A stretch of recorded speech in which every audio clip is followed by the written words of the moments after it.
இங்கே எவனு வா. உலகத்தில் எல்லா நாடும் made in Japan, made in China, made in Russia, made in Singapore. ஆனால் ஏன் நாடு மேக் இன் இந்தியா. இந்த பொருளாதார கொள்கைக்கு பேர் வாடகைத்தாய் பொருளாதார கொள்கை. கற்பப்பை என்னது, வயிறு என்னது, சுமப்பது நான், புள்ள என்னது இல்லை. நான் பெத்தவனும் வாங்கிட்டு போயிடுவேன். புரியுதா? இதை விடலாம் எளிமையாக உனக்கு விளக்க முடியாது.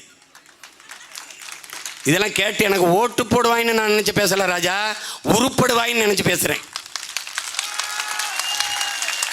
புரியுதா?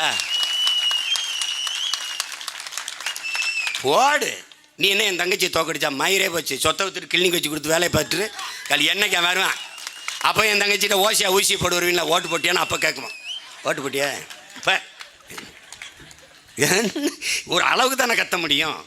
எங்களை என்ன கோயிலுக்கு நேர்ந்து விட்ட காலை நினச்சிக்கிட்டு இருக்கியா நீ? உங்களை பெற்ற மாதிரி தான் எங்கள் ஆத்தாளப்பனும் பெற்றேன். என்ன பண்ணுறது? எல்லா டாக்டரும் சொல்கிறான் சத்தமாக பேசாத ஜீமான், சாப்பிட்டா பேசுன்னு. அப்போ நான் எங்கள் ஐயா தங்கச்சி மாதிரி என்ன நேயர்களே, இந்த இடைத்தேர்தலில் இப்படி பேசுனா என்ன பண்ணுவீங்க? எங்கள் ஊரில் என்ன தெரியுமா சொல்லுவான், ஏப்பா சீமா என்னப்பா செத்தவங்க கையில் வெத்தலா குச்சி சத்தமாக பேசப்பா, வாங்கி பேசப்பா. எங்கள் ஊரில் எல்லாம் முன்னு என்னப்பா கொஞ்சம் சத்தமாக பேசப்பா அப்படிம்பா. அது அது அது வேற கதை. அது இப்போ அவன் என்ன சொல்கிறான், சீனாவில் வந்துப்பா பன்னிக்கறி விரும்பி சாப்பிட்றான். 1 கிலோ பன்னிக்கறி மேசைக்கு வரப்பா 8800 லிட்டர் தண்ணீரை குடிக்குதுப்பா 1 கிலோ. ஸ்டாப் இட்டுன்ட்டான். பன்னிக்கறி இம்போர்ட் பண்ணு. ஏன்? அவன் நாடு அவன் வளமாக பார்த்துக்கணும்னு நினைக்கிறேன். அப்போ நம்ம என்ன செய்யணும்? அண்ணன் எப்படி நம்ம என்ன இதை மாற்றணும். அதுக்கு பேர் தான் மாற்றம். இந்த மாற்றத்துக்கு பேர் புரட்சி. புரட்சி என்பது தலைகீழ் மாற்றம். அவன் கத்திக்கிட்டு இருப்பான், இந்த பாலிசியை எதிர்க்கிறார்கள். போப்பாங்கிட்டு போப்பா. அவன் கேட்பான் இந்தியாவுக்குள்ள. நான் இந்தியாவுக்குள்ள தான் இருக்கணான்னு கேட்கணும். இவ்வளோ நாள் இருந்தனா? அப்போ இருக்கனா? இவன் நாள் இருந்தன்னா செத்து விழுந்த என் மீனவனை இந்திய மீனவன் ஒரு தடவை நீ சொல்லலையே. தமிழ் மீனவன் எங்கள் ஆள் கார்த்திகை பாண்டியவனை அங்கே ஒரிசாவில் ஆள அவன் தமிழன்ட்ட.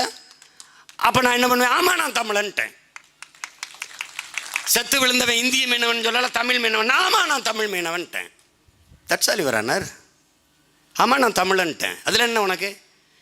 இந்தியாவில் நான் இருந்தால் காவிரி தண்ணிக்கு ஏன் நான் முட்டிக்கால் போட்டு கையேட்டி நிற்கணும்ப்பா?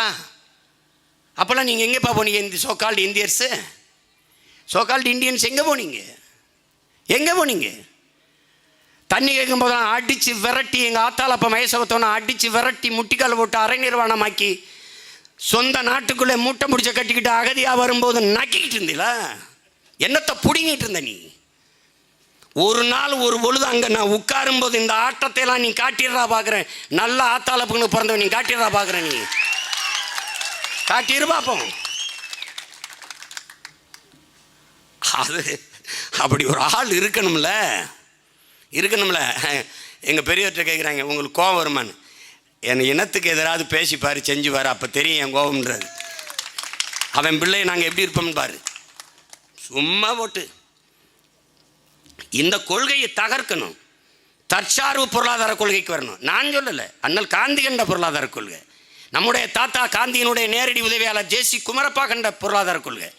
அன்னை இந்திரா காந்தி கண்ட பொருளாதார கொள்கை. தற்சார்பு பொருளாதார கொள்கை தான் ஒரு நாட்டின் எதிர்காலத்திற்கும் பாதுகாப்பிற்கும் நல்லது என்று சொன்னது அம்மையார் இந்திரா காந்தி. இந்த மொழி என் தாத்தன் காமராஜுக்கு தெரியல.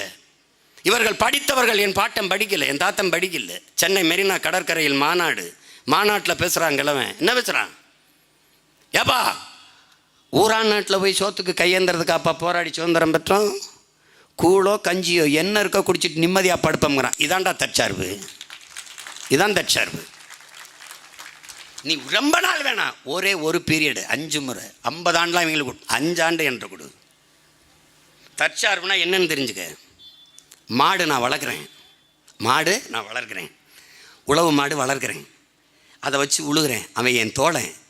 ரேஷன் கார்டில் மாடை சேர்த்த பரம்பரைடா நம்ம. ரேஷன் கார்டில் மாடு வச்சுது. குடும்ப படம் எடுக்கும்போது இன்னும் எங்கள் வீடுகளை காட்டுறேன். குடும்ப படம் எடுக்கும்போது எங்கள் மாடு பக்கத்தில் நிற்கும். ஏன்னா எங்களில் ஒருத்தன் அந்த மாடை வச்சு நான் உழவு செய்வேன். அவன் உழவு செய்வான். டிராக்டர் கீரும், கலப்பை உழும். ஒரு மனிதன் 60 கிலோ எடை உள்ள மனிதன் நடக்கிற இடத்துல எதுவுமே முளைக்காது. கட்டிவட்ட தரையில் புல்லு தான் முளைக்கும், நெல் முளைக்காது. தக்காளி, வெண்டைக்காய், கத்திரிக்காய், மிளகாய் செடி முளைக்காது. எங்கள் அப்பா சொல்கிறாங்க, நம்மாழ்வார், நடக்கிற இடத்துல விதைக்காத, விதைக்கிற இடத்துல நடக்காத. இதுதான் கோட்பாடு. இப்போது டிராக்டருங்கிறது 60 கிலோ எடை இருக்கிற மனிதன் நடக்கும்போதே அந்த இடத்துல எதுவும் முளைக்காதுன்னா, 3-4 டன் எடை இருக்கிற சக்கரத்தை வச்சுக்கிட்டு உருட்டினீங்கன்னா என்ன முளைக்கும் பாரு? மண் கட்டி விட்டு போகும், கீறி விடும். ஆழ உழுவதை விட அகல உழுவதை விட ஆழ உழுவது மேல்னு முன்னோர் சொன்னது படிப்பறிவை விட பட்டறிவு மேலானது என்பதை நீ புரிஞ்சுக்கணும். ஆடிப்பட்டம் தேடி விதைன்னு சொன்னவன் பகுத்தறிவாதி. மாங்காய் காய்ச்சா மங்கும், புளியங்காய் காய்ச்சா பொங்கும்னவன் பகுத்தறிவாதி. பகுத்து அறிகிறான், பட்டு அறிகிறான். படித்து அறியலை, பட்டு அறிகிறான். படிப்பறிவை விடவும் பட்டறிவு மேலானது. படிப்பறிவு மறந்து போகும், பட்டறிவு மறக்காது.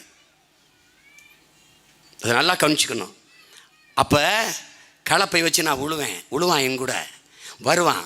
நான் என்ன பண்ணுவேன், அவன் விளைய வச்ச நெல் இருக்கும், அவன் அறுத்து கொண்டு வருவேன். அவன் வண்டியில் தூக்கிட்டு வந்து போடுவான், அடிப்பேன், புனையலுக்கு பத்துவான், காலால் மிதித்து விடுவான், அந்த வைக்கோலை வைப்பேன், அவனுக்கு ஏற.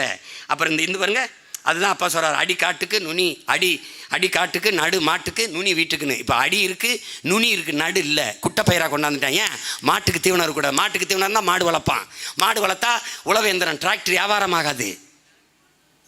அப்போ தற்சார்பு பொருளாதாரத்தில் இருப்பான் விவசாயி. அவன் மாட்டை அழிக்கணும். பலாயிரக்கணக்கான மாடுகளை வாங்கி டிராக்டரை சந்தைப்படுத்துறதுக்கு வெட்டி புதைச்சிருக்கான்னா உன்னால் நம்ப முடியுதான் பாரு. மாடு தான் ஐயா ஜேசி குமாரப்பட்ட டிராக்டர் நல்லா உழுகும்னு. நல்லா உழுகும், சாணம் போடுமான்னு கேட்டிருக்காரு. கேட்டிருக்காரு, சிரிக்காத. அது எவ்வளோ அறிவுபூர்வமான கேள்வி. எங்காலும் சாணம் போடுவான். இந்த சீம பசு போடுறது உரமாகாது. நீ எங்காலும் நாட்டு மாடு சாணம் போடுதில்ல, காலையில் போய் பாரு, பூச்சி வண்டு இருக்கும்.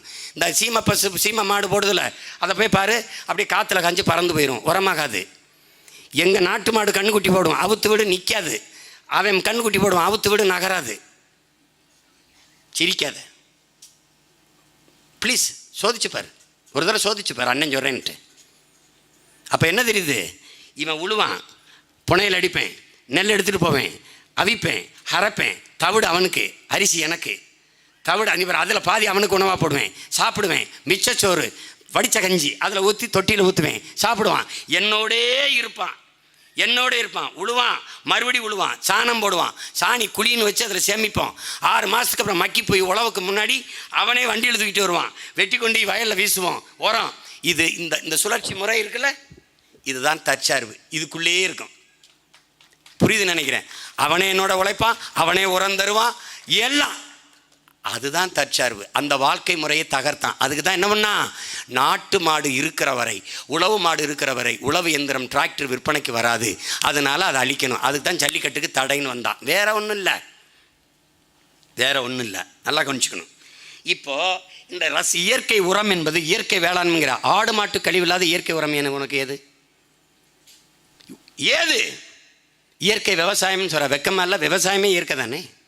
அப்போ ஏதோ செயற்கை வந்திருக்கு. என்ன? 2ஆம் உலகப் பொருளை வெடிக்காத வெடியுப்புகளை எல்லாம் உரமாக்குனான், மிச்சத்தை பூச்சி மருந்துன்னா. அவன் பாரு, இந்த வெடியுப்பை கொண்டாந்து உரம்னு விற்றான். அதை இங்கே இருக்கிற வேளாண் கல்லூரிகள் தலைவர்கள் எல்லாம் அவர்களை கையாளுகளாக வச்சுக்கிட்டு விற்றான். நம்ம நெல் இந்த 110, 120 குழிபறிச்சா அந்த இதெல்லாம் இருக்குல்ல, கரடஞ்சம்பா, மாப்பிள்ளை சம்பா, அதெல்லாம் விளைய மாட்டேங்குது இந்த உரத்தில். ஏது ஒரு சரியாக வரலப்பா அப்படின்னோடனே, உன் விதை தப்பு, நான் ஒரு விதை தரேன்னு ராக் பில்லர் ஃபவுண்டேஷன்லேருந்து 5008, 5020 குட்டை பயிரை கொண்டாந்து கொடுத்தான். அன்னைக்கு வரப்பு உயர நீர் உயரும், நீர் உயர நெல் உயரும், நெல் உயர குடி உயரும், குடி உயர கோல் உயரும், கோல் உயர கோன் உயர்வான்னு அவை வாடினான். இன்றைக்கி வரப்பு இருக்குது, நீரும் இல்லை, நெல்லும் இல்லை. அன்னைக்கு சாஞ்சு கிடக்கும், சனி மூளை பொலி மூளை பார்த்து குனிஞ்சர்த்தம். இன்றைக்கி முட்டிக்கால் போட்டு உட்காந்துருக்கணும். ஏன்னா வரப்புக்கு உள்ளே இருக்குது இப்போ நெல். அன்னைக்கு வரப்புக்கு மேலே ஒரு ஆள் நடந்து போனால் கழுத்தளவுக்கு இருந்துச்சு, சாஞ்சு கிடந்துச்சு. இன்றைக்கி ஒன்றும் இல்லை. இந்த தற்சார்புக்கு திரும்பணும். அப்போ என்ன பண்ணணும்? இவர்கள் சந்தை பொருளாதாரத்தில் இருக்கிறார்கள், உங்கள் பிள்ளைகள் தற்சார்பு பசுமை தாய்மை பொருளாதாரத்துக்கு திரும்புகிறோம். தற்சார்பு பசுமைனா வேளாண்மையை முன்னிறுத்தி கட்டமைக்கிற பொருளாதார கொள்கை. இதுக்கு பேர் என்ன? மாற்றம். இது மாற்றம். இதுதான் மாற்றம். அடிப்படை அமைப்பு அரசியல் மாற்றம். மாற்றம்னா சும்மா பேசிக்க கூடாது. செஞ்சிருவேன். பல்லாயிரக்கணக்கான ஏக்கரில் நானே வேளாண்மை செய்வேன். படித்த இளைஞர்கள், படிக்காத எல்லாருக்கும் வேலை வாய்ப்பு கொடுத்துருவேன். ஆடு மாடுகள் பண்ணைகள் பால் எல்லாத்தையும் ஏற்றுமதி செய்வேன். நீ பாரு, ஒரு ஓ நாடா இது, அப்படி பூமியின் சொர்க்கமாக நாங்கள் மாற்றி படைக்கலைன்னு நீ நினைக்கல, அப்படி கொண்டு வருவேன் இந்த நாட்டை. நீ கனவுல கூட அப்படி ஒரு தேசத்தை காண முடியாது, அவ்வளவு கனவு வச்சுருக்கோம் நாங்கள். நிலமும் வளமும் சார்ந்த தொழிற்சாலைகள், வேலை வாய்ப்பு, வளர்ச்சி எங்களுடைய கனவு அதுதான். நீ சிப்கார்டு கொண்டு வருவ, அங்கே என்ன தயாரிக்கிறான்? பிளாஸ்டிக்கு, பாலித்தீனு, இது தயாரிக்கிற தொழிற்சாலைகள் எல்லாம் கழிவு. இந்தியாவின் குப்பைமேடு தமிழ்நாடு, தமிழ்நாட்டின் குப்பைமேடு கடலூர். எல்லா நச்சு ஆலைகளையும் குரலற்ற மக்கள் இருக்காங்களா, மீனவ மக்கள், ஒடுக்கப்பட்ட மக்கள், அரசியல் அதிகாரமற்ற மக்கள்கிட்ட கொண்டு நீர்வீழ்வான். ஸ்டெர்லைட்டை, இந்த அணு உலையை, எங்கெங்கே நச்சு ஆலைகள் இருக்கோ அதெல்லாம் அங்கே கொண்டு நீர்வீழ்வான். ஏன்னா அவன்கிட்ட தான் அதிகாரம் இல்லை, அவனுக்கு தான் குரல் இல்லை. நீ வேணா பார்த்துக்க, எண்ணூரில் போய் பாரு, எல்லா நச்சு ஆலைகளையும் அங்கே நீர்வீழ்ப்பான். எல்லா நச்சு ஆலைகளையும். முதல்ல அம்மோனியா செஞ்ச அந்த உர ஆலையில் என்னன்னு சொல்லி தயாரிச்சான் தெரியுமா? ஊன்று வச்சிருக்கான் தெரியுமா? பிஸ்கட் தயாரிக்க போகிறோம். எப்படி? எல்லாமே ஏமாற்றுவார்கள். இதை மாற்றுவதற்கு பேர் தான் மாற்றம், இதிலிருந்து தான் மாற்றம். அப்போ எப்படி நிலமும் வளமும் சார்ந்த தற்சார்புக்கு எப்படி போகிறேன்? 2000 ஏக்கரில் மாடுனா நீ என்ன வாங்குறவா? தூக்குச்சட்டி வச்சு மேய்க்கிறது இல்லை, சிசிடிவி கேமரா சுற்றி, ஃபென்சிங், அங்கே குளிர் வெட்டப்பட்ட கண்ணாடி அறை. இங்கேருந்து பார்த்துருக்கோம் தான் 100 ஏக்கருக்கு 25 ஏக்கர் ஏரி, எல்லா மாட்டுக்கு தீவனம், எல்லாம் அவன் சாப்பிட்டு அவன் அருமையாக இருப்பான். சாணி போடுவான், வேக்கம் கிளீனர் மாதிரி உறிஞ்சி ட்ரக்கில் ஏற்றணும். 1/2 கிலோமீட்டரில் உரக்கிடங்கு, அங்கே ஒண்டி கொட்டுவான். அவன் தின்ட்டு போட்ட இறைக்கழிவு, அவன் போட்ட கழிவு, ஆடு மாட்டு கழிவு, மாட்டு கழிவு எல்லாத்தையும் குப்பை குடங்களை கொட்டுவேன். 100 ஏக்கரில் செமிப்பேன். அதிலிருந்து பயோகேஸ், மீத்தேன், ஈத்தேன் தயாரிப்பேன். நோ மீத்தேன், ஈத்தேன் தயாரிக்கிற ONGC இழுத்து மூடுறா, வெளில ஓடுறா, தயாரிடாதில்ல. நீ எனக்கு பயோகேஸ் தர வேணா, என்கிட்ட இருக்குது, உனக்கு எவ்வளோ வேணும் நான் தர்றேன். ஆடு மாட்டு கழிவு, மாட்டுக்கழிவுலேருந்து மன்னார்குடியில் என் தம்பி அவன் வீட்டில் பயோகேஸ் தயாரித்து அம்மாவுக்கு அடுப்பறிக்க கொடுக்குறான், மின்சாரம் தயாரிக்கிறான், மோட்டர் பைக் ஓட்டிகிட்டு போகிறான். வீட்டில் தயாரிக்கிறான், அவங்க அண்ணன் நாட்டில் தயாரிக்கிறேங்கிற. That's all your honour. என்ன உனக்கு பிரச்சனை? பாலின் சந்தை மதிப்பு எவ்வளவு உனக்கு தெரியுமா? 9 லட்சம் கோடி. கடன் எவ்வளோ தெரியுமா? 9 லட்சம் கோடி. நீ மாடு வளர்க்க தயங்குற. மாடல்ல, கேடில் விழிச்செல்வம் கல்வி ஒருவருக்கு மாடல்ல மற்ற எவைங்கிறான் வள்ளுவ பெருமகனார். கல்விதான் மானுடனுக்கு செல்வம், ஆனால் மாடும் செல்வம்ங்கிற. நீ எதை படிச்ச, எதை கேட்ட, எதை சொல்லி எதை கேட்கிற